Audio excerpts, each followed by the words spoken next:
नमस्कार मित्रांनो, आज आपण जाणून घेणार आहोत लालबागच्या राजाबद्दल। या व्हिडिओमध्ये सांगणार आहे की लालबागच्या राजाची स्थापना कधी झाली व कोणी केली आणि या लालबागच्या राजाला नवसाला पावणारा गणपती असे का म्हणतात। मुंबईत 1934च्या काळात व्यापार अग्रगण्य होता। अगदी दिल्लीला देखील मागे सोडेल असे व्यापार उद्योग त्या काळी मुंबईत तग धरून होते।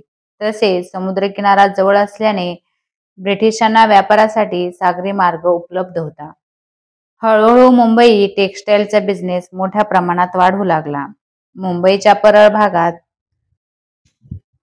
कापड गिरण्या अस्तित्वात आल्या। लालबाग परळ या भागात अनेक कापड गिरण्या बांधण्यात आल्या।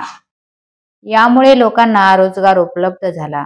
ज्या लोकांना गिरण्यामध्ये काम मिळाले ते कामगार लालबाग परळमध्ये राहू लागले। लालबाग परळमध्ये आता वस्तीचा विकास झाला। आजूबाजूचा परिसर विस्तृत होऊ लागला।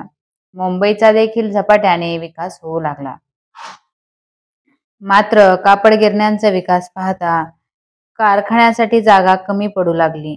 मग त्या काळी इंग्रजांनी लालबाग परळमधील पेरू चाळ हटवून तिथे कारखाना बांधण्याची योजना आखली। तिथल्या मासे विक्री करणाऱ्या लोकांपुढे आता प्रश्न निर्माण झाला। त्यांच्या व्यवसायावर गदा येणार होती। त्या काळी लोकमान्य टिळकांनी गणेशोत्सवाची सुरुवात केली होती। मुंबईत देखील हा उत्सव काही ठिकाणी साजरा केला जायचा। मग सर्व मासे विक्रेत्यांनी एकत्र येऊन गणपती बाप्पाला नवस केला, हे बाप्पा, आमच्या व्यवसायाला हक्काची जागा मिळू दे। त्यांनी मग यासाठी प्रयत्न करायला सुरुवात केली। त्यांच्या प्रयत्नांना शेवटी यश आले। एक वर्षभरात या मासे विक्रेत्यांना मार्केट मिळाले।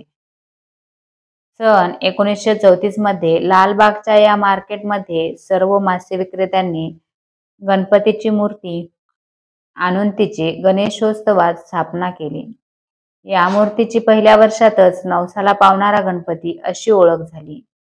तसेच तो लालबाग परळच्या मार्केटमध्ये बसवण्यात आल्याने त्याला लालबागचा गणपती लोक म्हणू लागले।